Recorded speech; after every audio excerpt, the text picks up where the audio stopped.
In the quiet township of Mamelodi, everyone knew Namsa as the woman who never complained. Every morning before the sun even thought about rising, Namsa was already awake.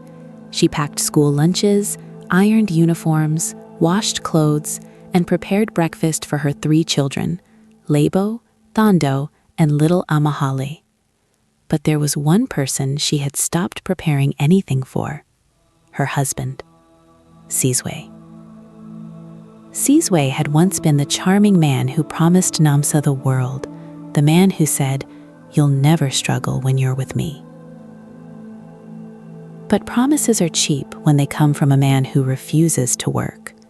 Years passed, and Sizwe became comfortable doing absolutely nothing. While Namsa woke up at 4 a.m. to take 2 taxis to her job as a cleaner in Pretoria, Sizwe stayed home, sleeping until midday. He didn't help with the kids. He didn't look for work. He didn't even pretend to try. Yet somehow, he always found energy to sit outside with friends, drinking cheap beer and laughing loudly while Namsa walked home exhausted. One night, Namsa came home after a long shift. The children were hungry, the house was a mess, and Sizwe was sitting on the couch watching TV. "Namsa," he said casually without even looking at her, "what's for dinner?" Something inside her snapped. Not loudly, not dramatically, quietly.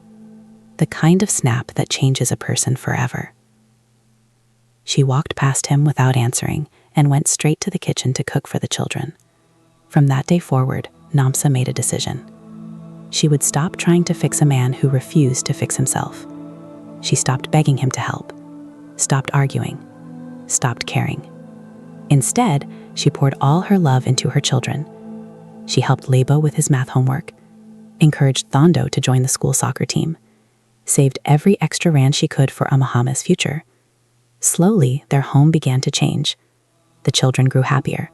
They laughed more. There was peace in the house, even with Sizwe sitting there doing nothing, because Namsa had emotionally walked away. Months passed. Then one day, something unexpected happened. At the supermarket where Namsa sometimes worked extra shifts, a man noticed her struggling to carry heavy boxes. "Let me help you with that," he said kindly. His name was David. Unlike Sizwe, David listened when Namsa spoke. He respected how hard she worked. He asked about her children. He admired her strength. And most importantly, he showed up. He helped Lebo with science projects.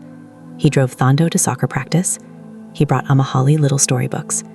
For the first time in years, Namsa felt something she had forgotten existed: support, peace, love.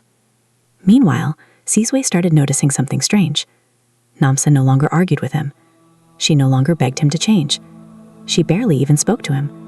At first, he enjoyed the silence, but silence can become very lonely. He watched as the children stopped asking him for anything. They went to David for help instead.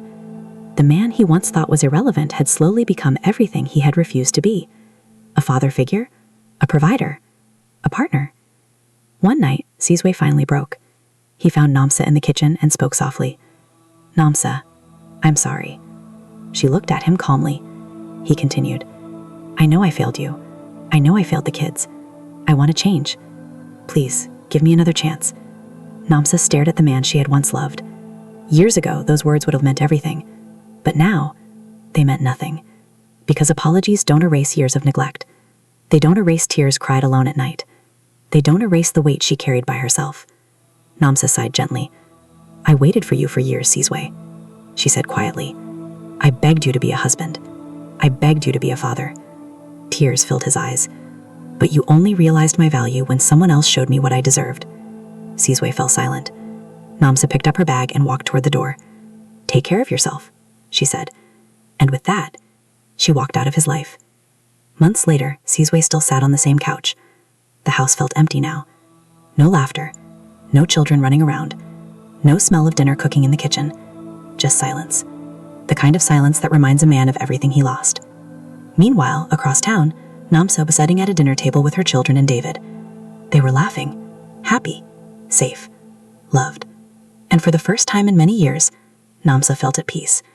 Because sometimes, A man only realizes the value of a good woman after another man treats her the way she deserved all along. And by then, it's already too late.